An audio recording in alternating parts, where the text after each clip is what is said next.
Alright folks, what is going on? I'm Des with DesFit, and the Fenix 5 Pluses have finally landed. So today we're going to look at the 5X Plus, the 5 Plus Black Sapphire Edition, as well as the 5 Plus Titanium non-DLC version. So I'm actually not going to be doing an unboxing today because there's already quite a few videos floating around with those, so check those out if you want to see the unboxing experience. But today I more wanted to go over the differences between these as well as my first impressions of these over the last week or so that I've had them. But as I was thinking about what I wanted to say in this video as well as how I wanted to title it, my mind just kept on going back to pricing. Because let's not sugarcoat this, these prices are getting pretty high and getting out of reach for a lot of people, and it's probably the hottest topic of discussion with the Fenix 5 Plus lineup so far. But I do have some theories behind this, which also relates to why they didn't call this the Fenix 6, and this also relates to last year's lineup. And these are not all mine, by the way. The 5X is actually my buddy's, but I did buy the 5 Plus Black Sapphire as well as the 5 Plus Titanium just because I couldn't decide between the two colors, because one of them kind of is night and the other one is day. And I don't have the 5S, but I will talk about it a little bit in this video as well. But I guess let's go ahead and start with the biggest of them all, the 5X Plus. And this guy starts at, wait for it, $850, going all the way up to $1,150. But just like last year, it's an extremely attractive watch, and I guess this would maybe be a good time to bring in the old guard, and you'll get to have a shockingly up-close look at how battered my Fenix 5X is over the last year of use. So these are what I like to call marks of fun, and it's definitely a well-loved and well-used Fenix. And I actually did film a fun vlog-style video about my last year with the 5X, which I may upload, I'm not sure quite yet. But here you're going to see that there's going to be a slight difference in the little notches on the top and the bottom of the bezel. And then there's going to be a slightly different red marker on the top of the display. And then the tick marks and numbers around the outside of the display are also different. On the back of the watch, the heart rate sensor is going to be different now with the new 5X Plus getting the Pulse OX sensor. Now, for those who are actually going to need and utilize this feature, $50 isn't terribly bad on top of the 5 Plus Sapphire Edition, which comes in at $800. But it still has 26mm quick fit bands, but now the bands actually have the size on them, which is nice for reviewers so we don't have to remember them. And then the strap design is going to be a little bit different where you're not going to have a texture on the new one. Now last year's 5X was extremely popular because it had maps unlike the other variants, but this year's may not be quite as popular because of the inclusion of maps across the entire 5 Plus range. And then if you compare the 5X Plus price to the 5 Plus Sapphire, $50 actually isn't a whole lot to ask for that Pulse OX sensor if you need it. But that is a nice segue to what I think is going to be the most popular option this year, and that's going to be the 5 Plus. Now, this is the Black Sapphire Edition that retails for $800, but there is also the non-Sapphire version at $700. Now, compared to the 5X Plus, there's going to be the obvious size difference, but these displays are actually exactly the same dimensions and resolution. It's just the case and internals that are going to be bigger on the 5X Plus, which results in the huge battery life improvement over last year's 5X. The 5 Plus has 22mm bands rather than the 26 on the 5X Plus. But now let's go ahead and bring in the 5 Plus Titanium, and this is going to be the non-DLC version that doesn't have the scratch resistant coating but is significantly lighter.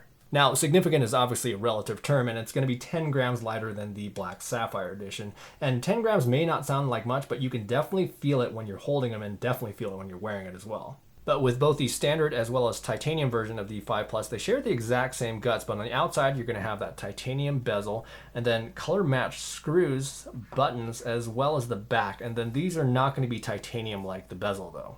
And then you do get that bright orange strap, but I do want to note that it did not come with an additional black strap in the box. But the DLC titanium version does come with the titanium as well as the silicone strap. So the 5 Plus Titanium non-DLC version, which does have a sapphire glass screen, is going to be $50 more than the Black Sapphire Standard Edition equivalent. But I think $50 doesn't seem unreasonable to charge for the titanium bezel, the little bit lighter weight, and the little bit of exclusivity.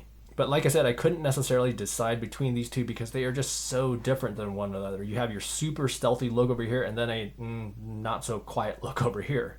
Now, I really like the look of this 5 Plus tie quite a bit, but the one thing that did stick out to me is that you can really notice the black gap in between the bezel and the display just because of the contrast there. Now, if the tie version came with an additional black band, I think it could sell like hotcakes because here's how it looks with the black band, and it is definitely classy. And then you can rock the orange one for a more distinctive look, or you could put the orange one on the regular 5 Plus to have that Halloween look. But let me know in the comments what you think. I've got to return one of these soon, and I'm not really sure. Now, the one watch I do not have in front of me is going to be the 5S Plus, and I actually really like the 5S from last year just because they pack so much into a small little case. However, you do take a pretty big hit on battery life. And that actually does bring up the fact that this year's 5 Plus actually does take a slight hit on battery life as well. And I'm guessing that has to do with more stuff inside, technically speaking, of course. So those are kind of the differences between all these models, but now let's take a quick look at the interface and how it's changed. So the interface definitely seems faster than last year. I'll slow down some of this footage a little bit just so you can see some of the differences. But one of the things I really do like is this little indicator on the side that shows which widgets you're on the new 5X Plus. Well, actually all the range. But in terms of custom watch faces, this is where I saw a big difference. I mean, that's pretty big. Let's do that again. That's quite a bit. But now let's talk about pricing. So I do find it interesting that they went quite high with the Fenix 5 Plus line, and the same could probably be said about the 645 and 645 Music, but then made the new Vivo Active 3 Music pricing really attractive. So there's some interesting stuff going on there, and we're only halfway into 2018, by the way. But they may have done this to not destroy the sales of the Fenix 5 line from last year, which is still a great line of watches. Because not everyone needs mapping, music, or Garmin Pay, but you still get the durability as well as the solid sports feature set. And then last year's 5X, 5, and 5S are currently $650 on Garmin's website, which makes it a tough pill to swallow compared to this year's 5 Plus and 5S Plus. But with last year's 5X, that's an interesting one because it's currently about $200 less than this year's 5X Plus, and that's a lot cheaper for sure.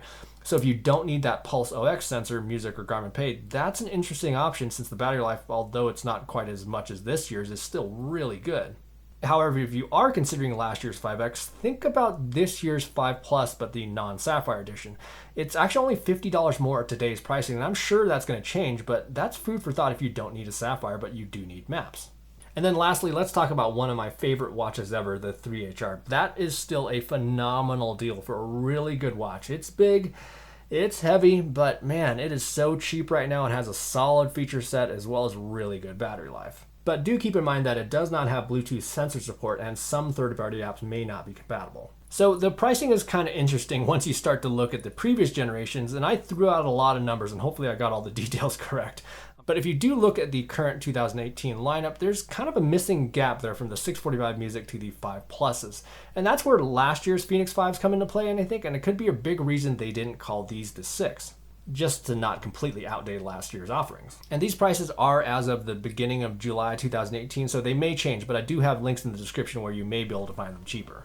So pricing is obviously a big topic with these new 5 Pluses, but it is great to see mapping across the board as well as music storage and Garmin Pay.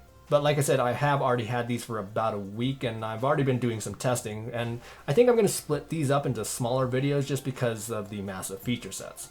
But what I can say already is that first off, GPS acquisition was scary quick for me, even the first time trying to get signal on all 3 of these devices. I've only tested a handful of outdoor activities so far, but haven't seen any issues.